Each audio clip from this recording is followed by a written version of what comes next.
Começa agora o programa Revitalizar, realizado e desenvolvido pela Igreja Evangélica de Confissão Luterana no bairro dos Pires, em Limeira, São Paulo. Revitalizar é o processo de transformação da vida, da família e da fé, por meio da Palavra de Deus. Olá, eu sou Márcia Tetzner e estou aqui com vocês para refletirmos sobre a Palavra de Deus. Eu desejo que essa palavra faça sentido e seja relevante para a sua vida. Que Deus fale conosco nesse período de Quaresma, tempo de reflexão no amor de Deus por nós.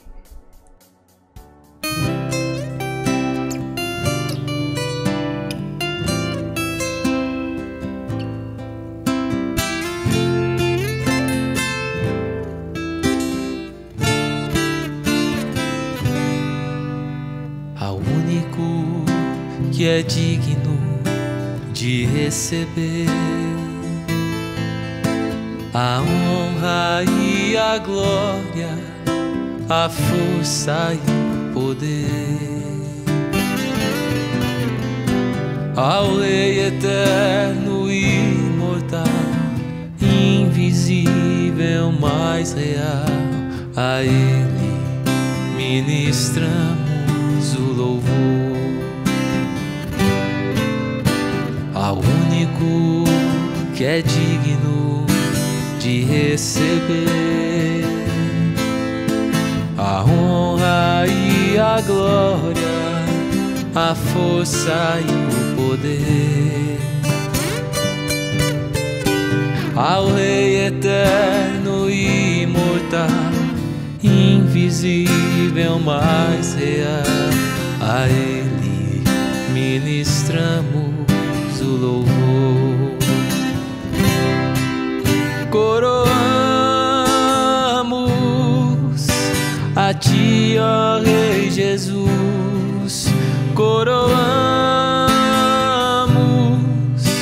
a Ti, ó Rei Jesus,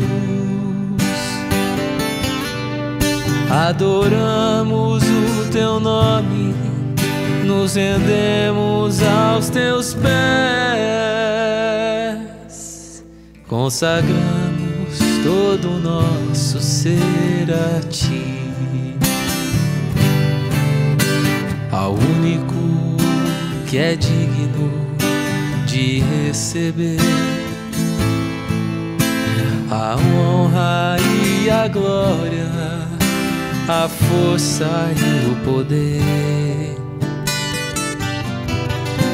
ao Rei eterno e imortal, invisível, mas real, a Ele ministramos o louvor. Coroamos a Ti, ó Rei Jesus, coroamos a Ti, ó Rei Jesus, adoramos o Teu nome, nos rendemos aos Teus pés, consagramos todo o nosso ser a Ti. Coroamos a Ti, ó Rei Jesus, coroamos a Ti, ó Rei Jesus, adoramos o Teu nome, nos rendemos aos Teus pés, consagramos todo o nosso ser a Ti. Consagramos todo o nosso ser a Ti. Consagramos todo o nosso ser a Ti.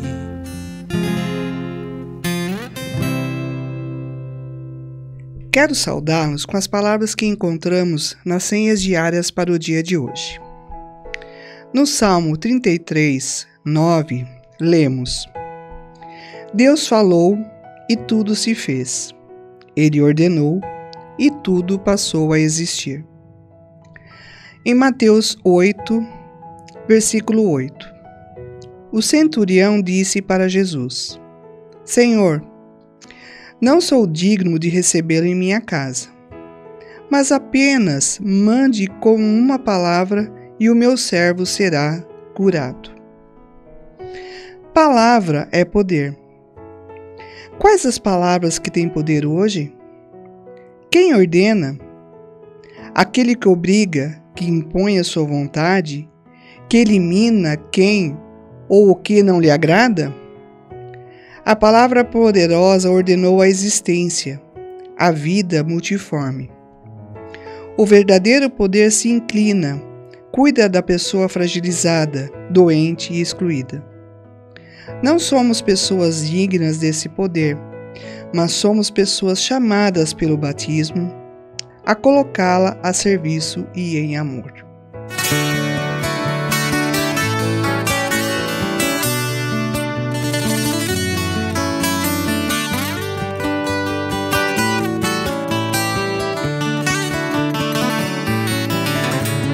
Tu és soberano sobre a terra, sobre os céus tu és Senhor absoluto. Tudo que existe e acontece, tu sabes muito bem. Tu és tremendo. E apesar desta glória que tens, tu te importas comigo também. E esse amor tão grande eleva-me, amarra-me a ti. Tu és tremendo. Tu és soberano sobre a terra, sobre os céus tu és Senhor absoluto. Tudo que existe e acontece, tu sabes muito bem. Tu és tremendo. E apesar desta glória que tens, tu te importas comigo também. E esse amor tão grande eleva-me, amarra-me a ti. Tu és tremendo. E apesar desta glória que tens, tu te importas comigo também. E esse amor tão grande eleva-me, amarra-me a ti. Tu és tremendo. Tu és tremendo.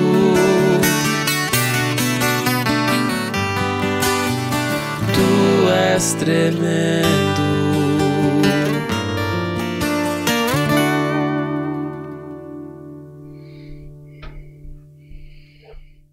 Você está gravando no seu? Não.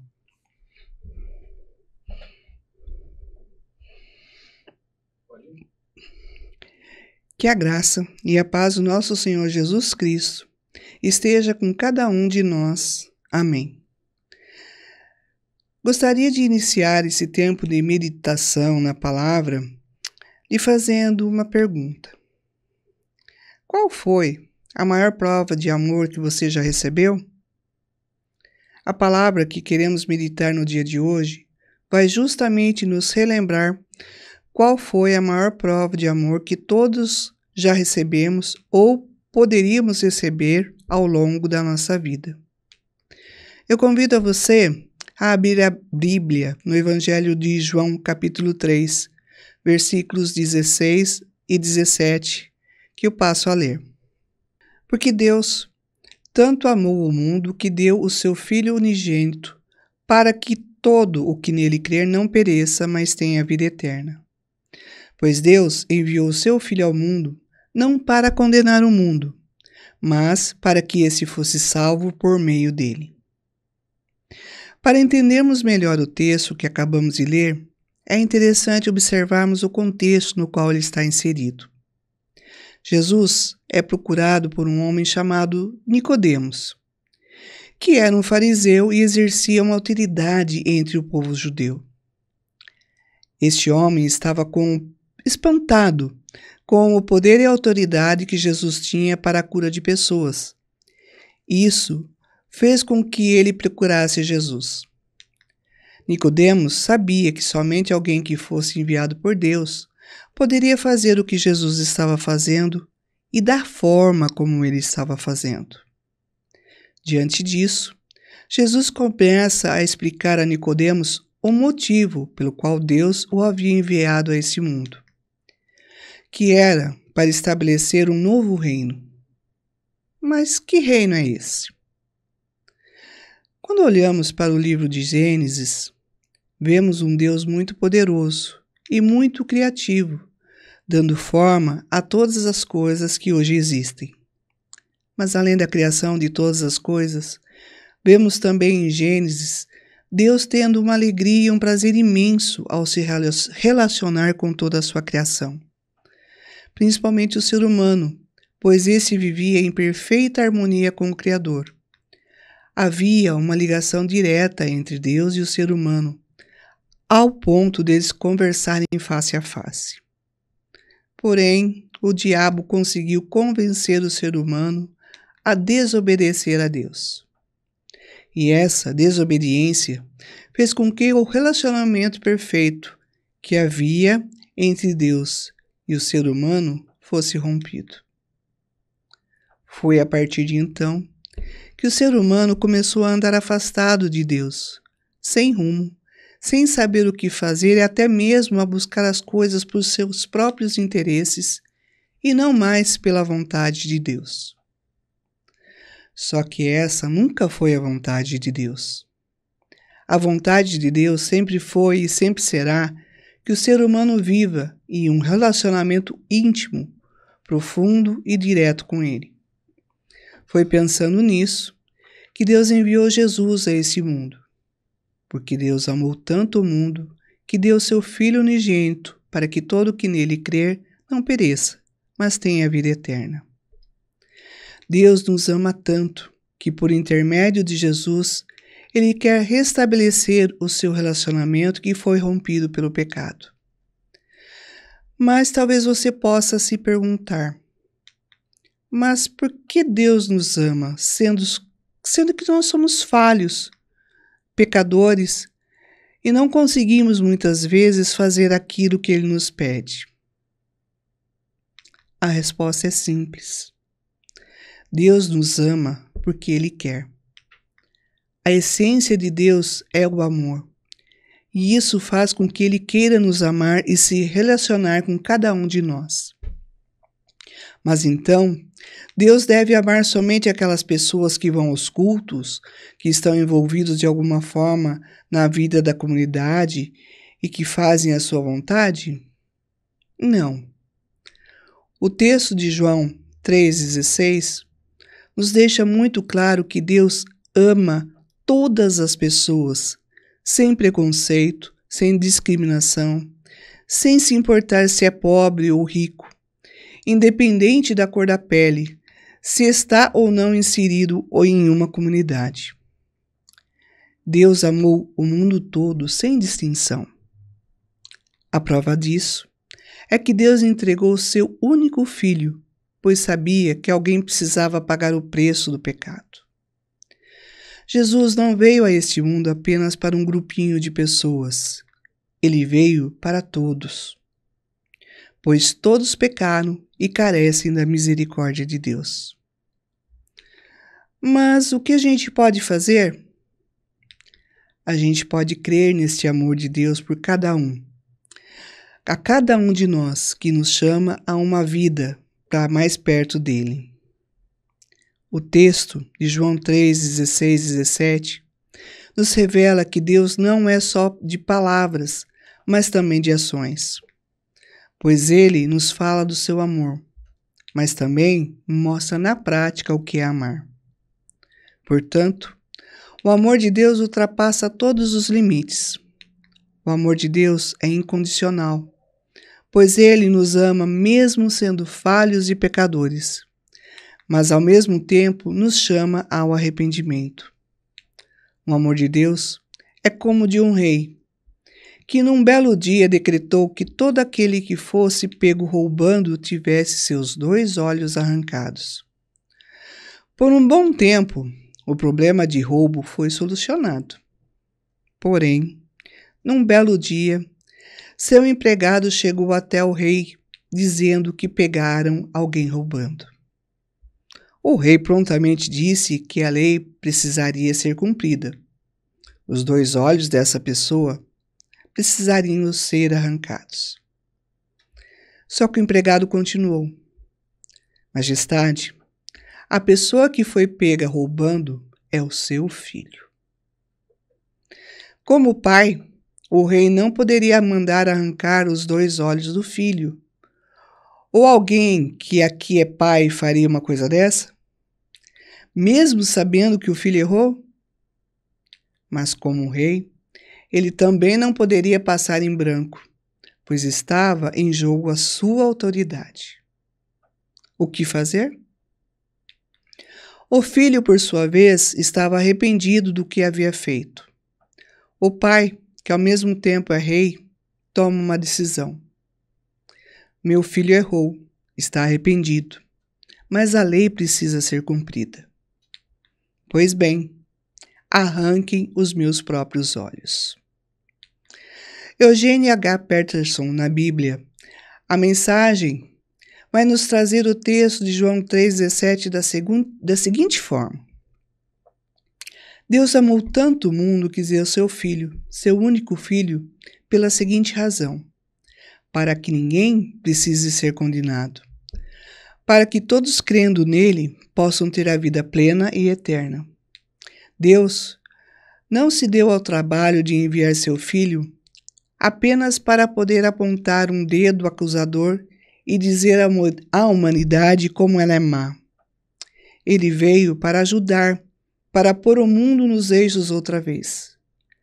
Quem confia nele será absolvido, mas quem não confia terá sobre mim, sem o saber, uma sentença de condenação. E por quê? Porque não foi capaz de crer no único Filho de Deus quando esse lhe foi apresentado. Deus não enviou o seu Filho a esse mundo para julgar. Deus enviou o Filho a esse mundo para nos salvar e nos reconciliar com o Pai. Que eu e você possamos continuar refletindo nesse imenso amor de Deus por nós, não só aqui, mas principalmente no nosso dia a dia. Amém.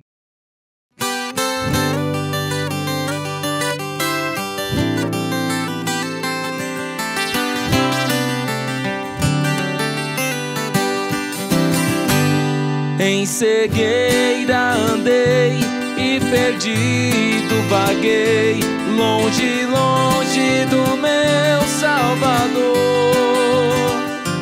Mas da glória desceu, o seu sangue verteu e salvou este pobre pecador.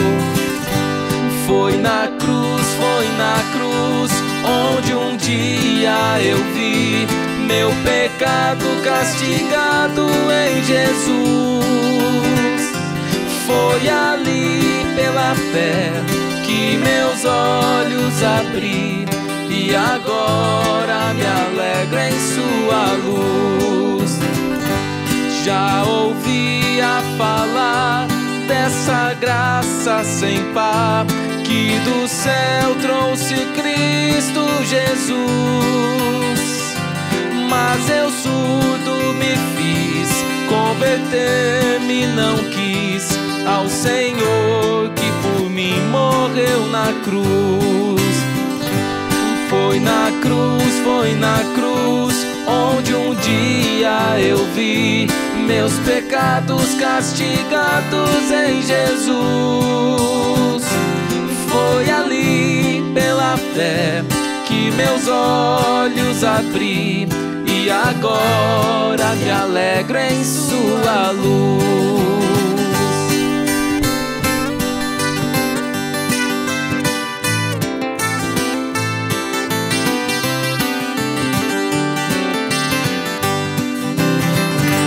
Mas um dia senti meu pecado e vi sobre mim o castigo da lei.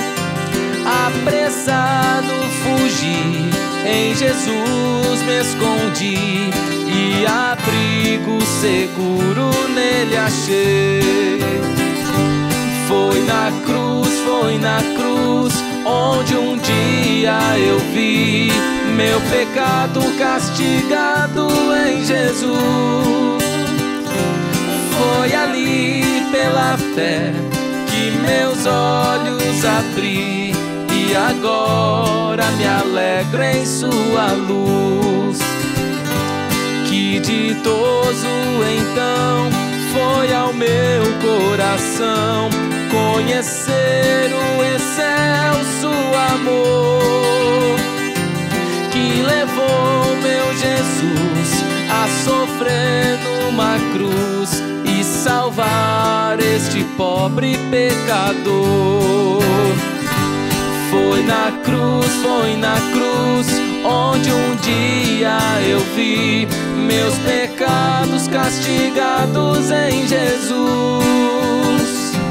Foi ali pela fé que meus olhos abri, e agora me alegro em sua luz. Oremos. Senhor nosso Deus e Pai, estamos no período de Quaresma, momento de reflexão e espera. Esteja presente em nossas vidas, nos mostrando e guiando os nossos passos. Que sejamos capazes de buscar e oferecer o perdão. Amém.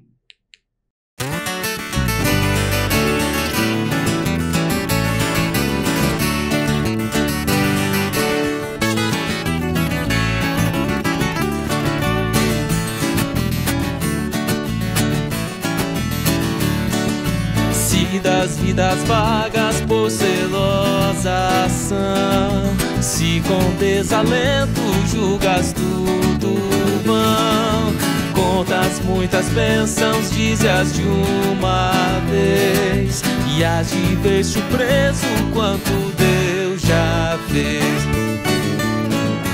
Conta as bênçãos, conta quantas são recebidas da divina mão. Uma, dize-as de uma vez, e hás de ver surpreso quanto Deus já fez. Tens acaso mágoas, triste é o teu lidar, é a cruz pesada que tens de levar.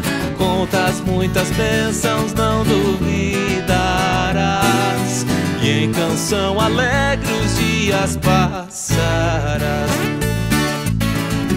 Conta as bênçãos, conta quantas são recebidas da divina mão. Uma, dize-as de uma vez, e hás de ver surpreso quanto Deus já fez.